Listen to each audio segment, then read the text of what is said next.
Hi, this is W. Clement Stone with a question for you. The question is, can there really be a system for success?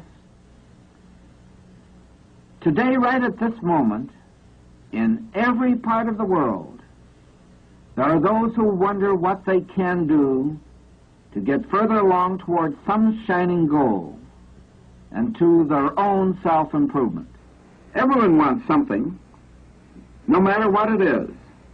Money, position, prestige, some special achievement, the opportunity to be of service to his fellow men, love, a happy marriage, and a happy home.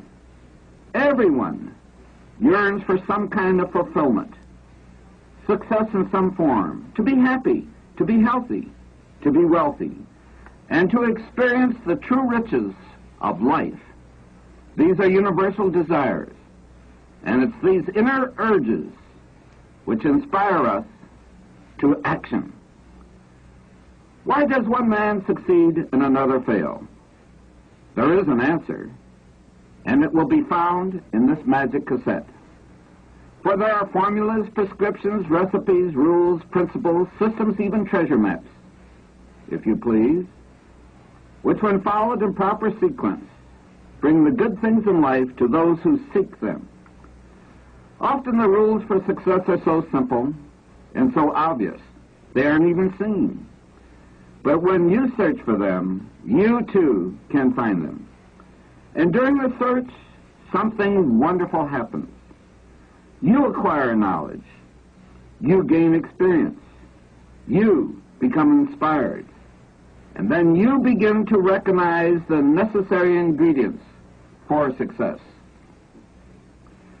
Several years ago, I accepted an invitation to visit Kentuckiana Children's Center at Louisville, Kentucky.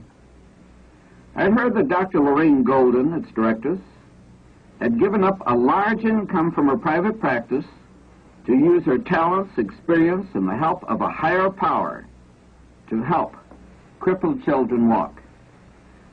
As I toured the clinic, I noticed everything was spotlessly clean.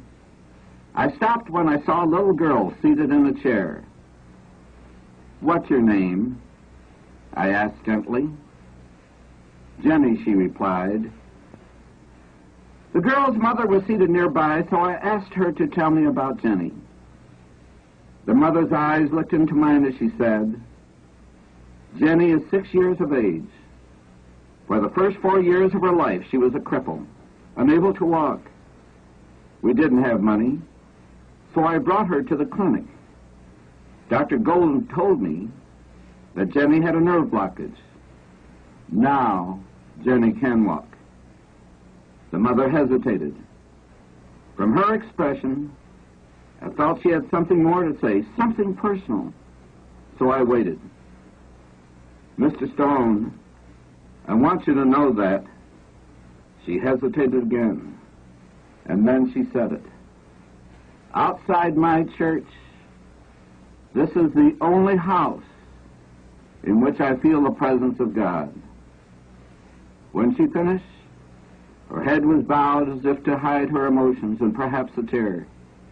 Jenny, the little girl who couldn't walk for the first 4 years of her life, walked over to her mother, put her arms around her, and kissed her.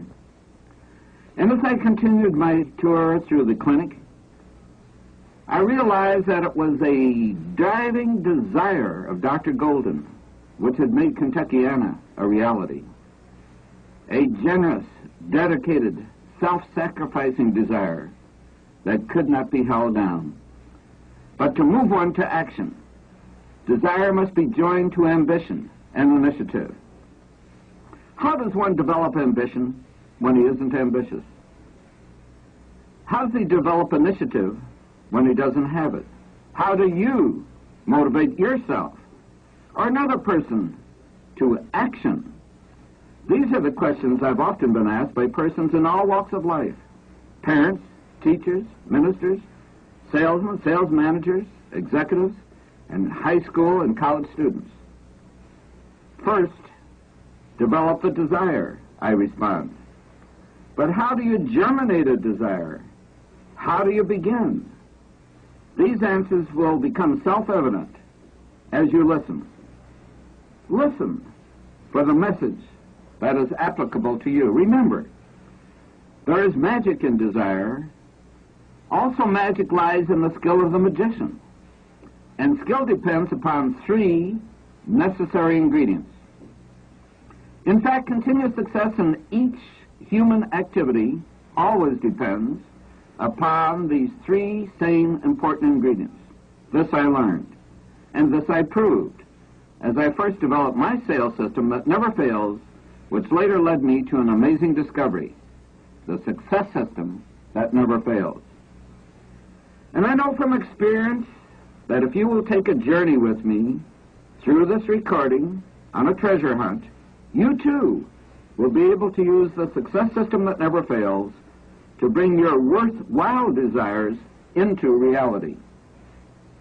An old Hindu legend states that when the gods were making the world, they said, "Where can we hide the most valuable of treasures so they will not be lost? How can we hide them so that the lust and greed of men will not steal or destroy them? What can we do to be assured that these riches will be carried on from generation to generation for the benefit of all mankind?"